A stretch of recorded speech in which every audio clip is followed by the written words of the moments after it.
just a random rooster at Bass Pro Shop.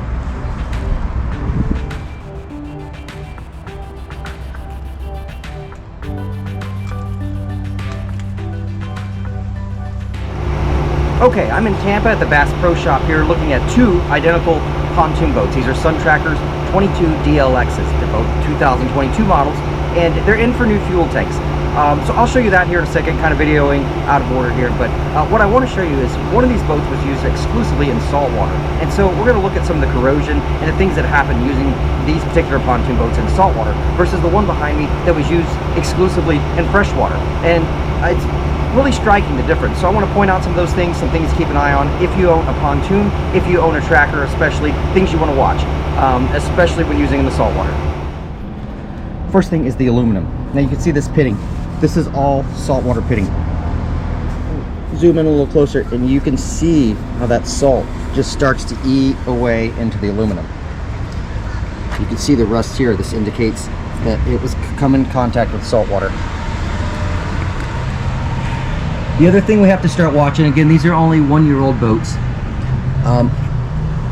The electrolysis, the corrosion that starts to happen under here, these welds will eventually, and you can actually see right here, this weld right here is already coming apart. These welds will fail. They are not designed for salt water. There's no paint, this is bare aluminum. People are putting these in salt water just not knowing any better, but that's why I'm kind of letting you know, do not put these unpainted aluminum pontoon boats in the salt. As a reminder, this boat is only about 18 months old, and this is just amazing to see the amount of corrosion in here. Here's the freshwater boat, and we can see these welds look beautiful. The aluminum is still shiny, no issues up here whatsoever. So what a striking difference. The other thing we'll notice on this one is the trailer, and we can see this rust here, rust here. We can see what the salt has started to do here. Again, this is only a 1-year-old boat. We can look at these axles, look anywhere that there are welds, paint coming off, these will all fail. This trailer will be done in another year. Here's another example. We can see those are not stainless steel screws, they are rusted.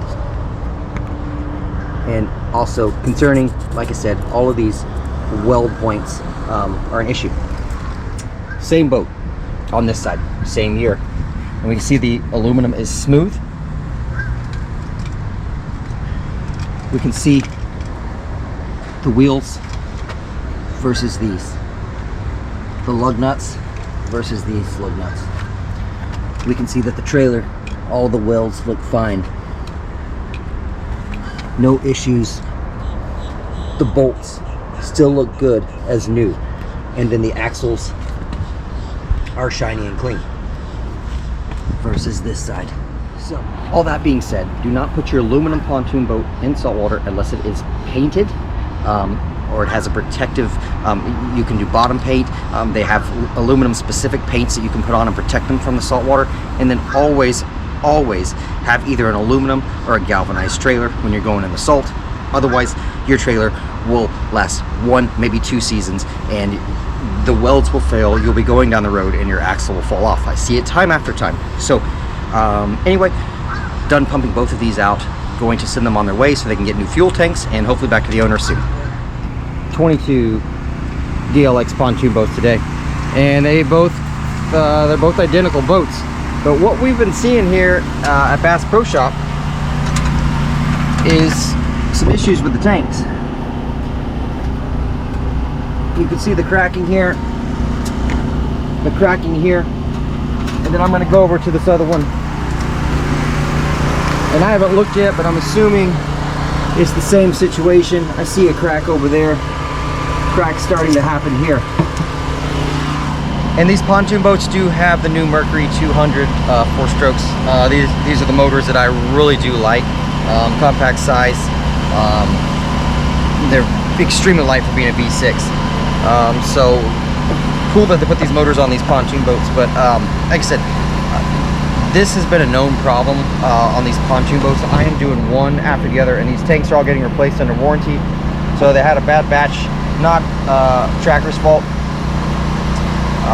They're produced by a subsidiary of Tracker called White River Marine Group, which I believe White River Marine Group out of Lebanon, Missouri, who manufactures these tanks. So it's a known problem.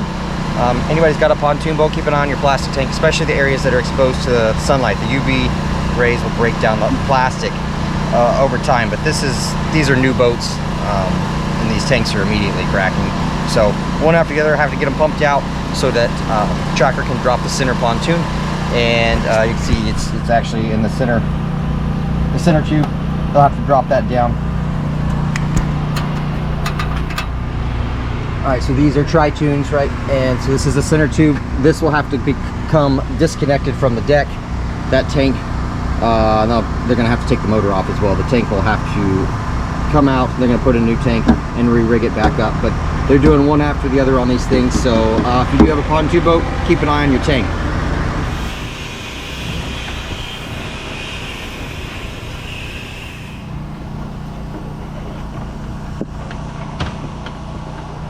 So these particular tanks are a little bit unique. Normally I pull the sending unit to get the tank. These actually have, this is the fill cap. It's where you put the gas in. It comes up, looks like this, and then ball comes up, and that's once that fills up with fuel, that when that ball goes up, that's like a check valve. So so that easily comes out, and so instead of doing the sending unit, I'm going to take out this on both of these, the fill, and that's what I'm using to get inside the tank. Okay, tank's cleaned out, so I'm gonna put this back in. I've got my mark to know where it lines up. Put those 5 screws in, clamp that hose back down, that vent hose, and this one is ready to go so that they can remove this tank. All right, so all finished up at Bass Pro Shop on those 2 pontoon boats, and that was really cool to have 2 identical boats, both one in salt, one in fresh. And it was funny, I was talking to an owner that was coming in for service, a guy from the Midwest. He was from up north, had brought his boat down here just for a winter trip. Same thing, an aluminum pontoon boat from Sun Tracker, and was getting his fishing license and ready to go put it in the saltwater. And I talked with the guy. I said, hey, just so you know, come take a look, know what the salt does, make sure and hose it off. Go to a car wash when you're done, get a pressure washer, get the salt off the trailer. The guy had absolutely no idea about the salt affecting the trailer especially, and no clue whatsoever. So anyway, that was a fun video to do. I'm on the road now, sitting in traffic in Tampa, gonna get on to the next one.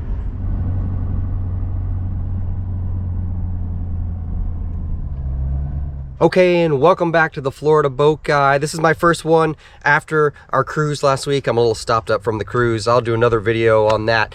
But this is kind of cool. One of the fun things about being the Florida Boat Guy is always getting to drive around this state and going to new places. I'm up in Bushnell today, and I've never been up here before.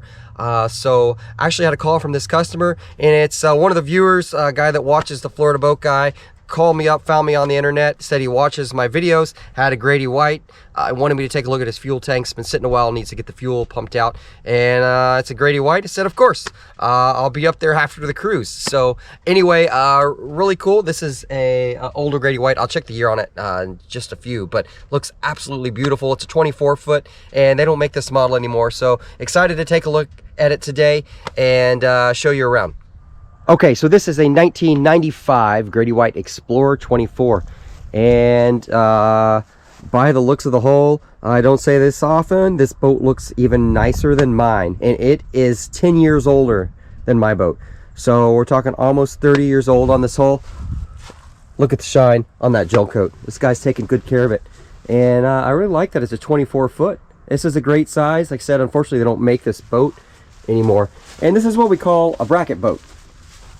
And by bracket, I mean the outboard is not mounted to the transom. It is mounted to a bracket, which extends off the back side of the transom and gives you some additional length there, and makes the boat ride bigger than it is. So outboard kind of, you can see, just kind of hangs off a little further there, and you've got a fully boxed in enclosed transom. So sometimes we've got a full transom length bracket which wraps around the entire side. This is just a center bracket, so just enough to hold the outboard. So I'm gonna hop aboard here and take a look at the tanks. So this guy obviously takes phenomenal care of his boat, so I'm gonna be real careful here. to keep everything clean. But so this 24-foot, same Grady White layout as almost all of their walk-around cabins, cabin style boats, but the 24 just gives you a massive cockpit space, you know, mainly for fishing. That's what this boat's designed for, fishing, and then, you know, also the creature comforts with the cabin and everything, but quite a bit more space than the 208 that I have. But you still get the 2 transom seats here, and you can get a better look at that bracket hanging off. And so all of this up front looks very familiar. Like I said, not bad for a 30-year-old boat. So in this particular cabin, we've got actually a little sink area there, and then he's got the full bed. And then what's cool about these older Grady's, they actually have some forward windows. Makes you a little more airy, a little more open, a lot more headroom than we have in my boat, and decent sized bed. So really, would say the cabin is only slightly larger than my 208, but definitely taller. So you can kind of get an idea there. And then he's got the integrated bow pulpit there, you know, radio box. And then he doesn't have a hardtop. This is actually a canvas. You can see that's a soft over the hard frame, but does the trick. And you know, the most important thing is actually having this frame in place, so you've got something to attach your side curtains, and you know, if you want to mount your radar antenna, you've got something solid up here that you can attach it to. So this is a cool boat, and he's got 2 tanks. They made these 24s with a main tank in the back here, and you can see this cutout right here for the main tank.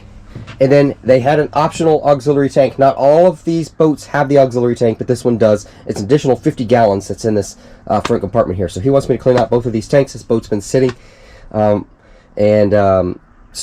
I think he said about 9 months. So it was right on the edge there. The owner just wanted to get it completely cleaned out. So gonna do that next, and hopefully get this boat going. So you don't always know what you're getting into on these jobs. The owner failed to tell me that he had replaced these tanks. These are new tanks. Well, 2014 tanks. So they were replaced, and they have my favorite type of sending unit, which is the screw-on. So this is the level gauge, but this screw-on type, you have to cut the wires, so that's always fun. And I have to use the large 2-inch socket set to get it off. And this auxiliary tank, you can see, is actually absolutely completely full of fuel. So I'm pulling some off the fuel line right now, off the back, and change the fuel line, or the fuel valve, over to the aux tank, and pump off just enough so that I can take that sending unit out. And now we're not spilling out the top there. So we're going to do that auxiliary tank first, and then this one is going to be fun as well. This is the main tank, and of course it's offset. You can see I've got to get the socket right on top of that, but this deck hatch, I'm going to have to remove the ring there and hopefully get in there. So a little more than I bargained for on this job, and then obviously when you cut the wires, you have to heat shrink them all back together, put that back together. So the customer will be paying a little extra labor for that, and of course it's getting late, sun's going down. Not what I bargained for all the way out here, but I'm here, so gonna just get it done. But anyway, if anyone ever calls me, double check your sending unit type and tell me if you've got one of these. I don't see them often. It's probably 1 in every 50 boats. They are a pain in the butt. That's just the truth, and they're not really designed to be taken out. Once they're in, they're installed by the tank manufacturer. They don't really come out easy. So I'm gonna have to get these wires all put back together. But anyway, getting the job done, and hopefully not too much longer. I can get that aux tank done and then get started on this back one. What's happening, Florida Boat Guy fans? We're back on the Grady White after a long hiatus, about 2 months. We've got some really bad weather here in Florida, and it's been cold and rainy, which has really affected my business. But finally getting a little high pressure building back in, warming back up. We're going under the Dunedin Causeway Bridge today out to Tarpon Springs. Finally getting a chance to check out the new screen, the new Garmin, and get some of those settings dialed in. So going over the bridge here now.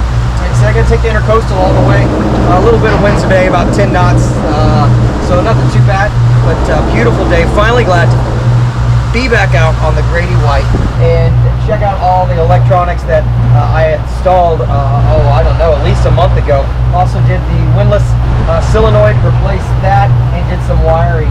So we're going to check all that out today and try and enjoy the water while my business is slow. So on these Garmin screens, one of my favorite combos, and I've done another video on this, is my radar overlay on the chart along with a split screen on the sonar. Now I have this second screen up top, but what I found is I still find myself looking down. But I've got this one, and right now I just have a straight radar, which is kind of nice, because when you have a separate radar screen, it really separates the targets out with all the clutter of having also the chart on there as well. So I kind of like that. I don't know if I want to keep this sonar, but what's really cool, you have all these options, and so if I want to go to my autopilot, that gives me all my autopilot. I can adjust the autopilot here. The other thing I found really cool is if you're listening to some music, you can go here, you got all your audio controls right there on that second screen, and then pinned right now, I've got autopilot and radar as one of my combos, and then also a chart and a radar. So kind of playing around with that. Also like the look of having my VHF flush mounted here, not kind of stuck inside there. Again, I lost the storage, but kind of a cool setup. So getting used to that right now, and maybe 45 minutes over to Tarpon Springs today. So pretty ride.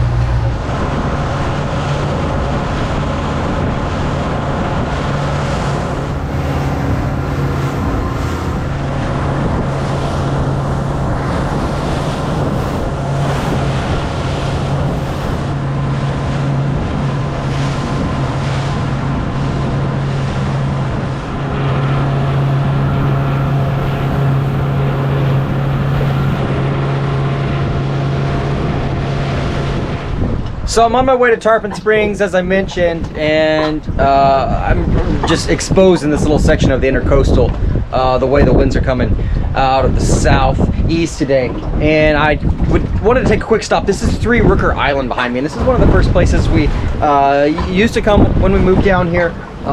This was kind of the party island, the hangout spot. It was always full of boats. And what's wild is I haven't been out here quite some time, definitely before Idalia hit. And the hurricanes have completely wiped this island out. There's nothing left but a sandbar. So kind of sad to come see it. And you see there's nobody here. There's a little bit of a spit of land. Still a sandbar where you could pull up to a beach, but this island used to wrap all the way around.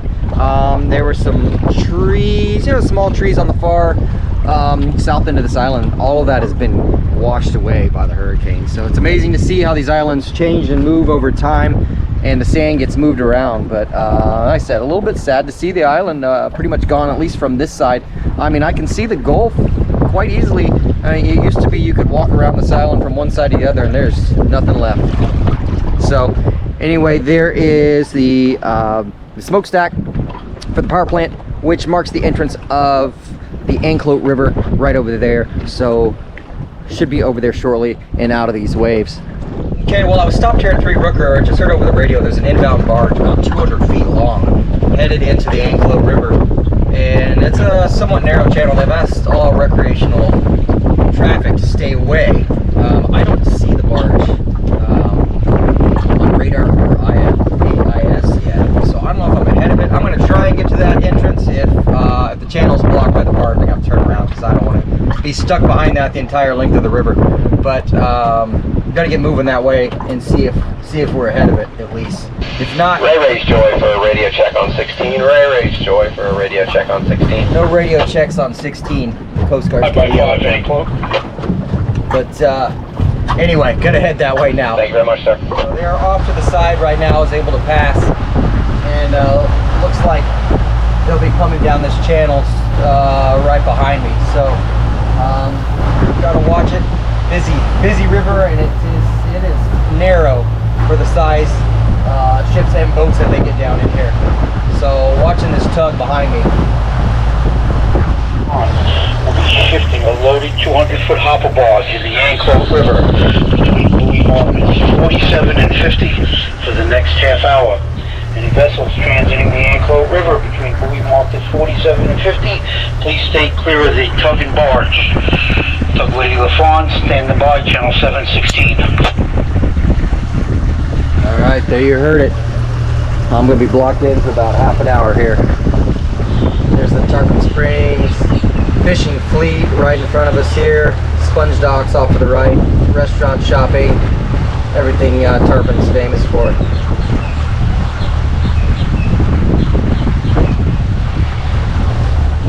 So they've been dredging this channel for about 6 months, and this turning basin has always been really, really tricky. I can sneak over the bar with my boat, barely. But I'm wondering, this entrance into Captain Jack's, I've done a couple other videos on it. It gets real shallow real quick, so I'm assuming that's sort of the dredging operations here, and they're swapping out barges.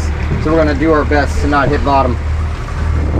Okay, so made it to Captain Jack's here, and they have dredged, because I was getting 6 and 7 feet all the way in where I would normally hit 2.5 to 3. So they've definitely done some dredging operations, and we're at lower tide hills here still, so that tells me they did work on that channel. So anyway, gonna grab some lunch here at Captain Jack's. Favorite spot here in Tarpon Springs, kind of off to the other side of the sponge docks. So nice, beautiful day. All right, leaving Captain Jack's, always a good lunch. Fish sandwich. So gonna stay out of the way in this turning basin. Like I said, we've got the barges working on the dredging here. So now that we've got this channel a little deeper than it used to be, I can stay off to the side and work my way out back into the main channel of the river.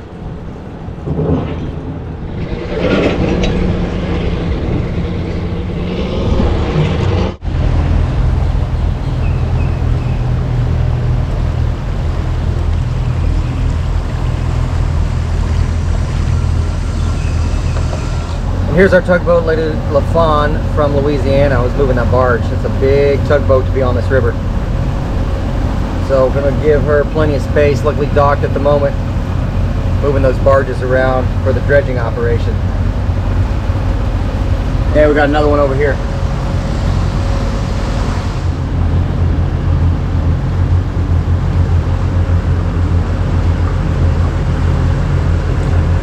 And coming up here on our starboard side, we've got the big boy version of this boat, the Grady White 282 sailfish. So a stretched version, but that one actually has a bunk under the cabin and a full bathroom, walk-in head area. Same lines, so it's cool to see. But those 28s that's a beast of a boat. Wouldn't want to trailer it. And we got the Pursuit here.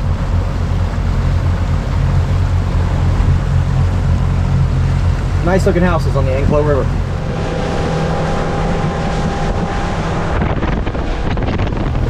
So spent the whole beautiful day out here, and I'm back at Three Rooker. I was just wanting to explore the Gulf side, and yeah, it's pretty sad. A lot of memories on this island over the last 5 years, and there's not much left. There's still a little bit of sandbar. There's some people walking on it, but there used to be some vegetation, some bird habitat, and all that's gone now. So when those storms come through, it's like I said, it's just amazing what it does to some of these little barrier islands.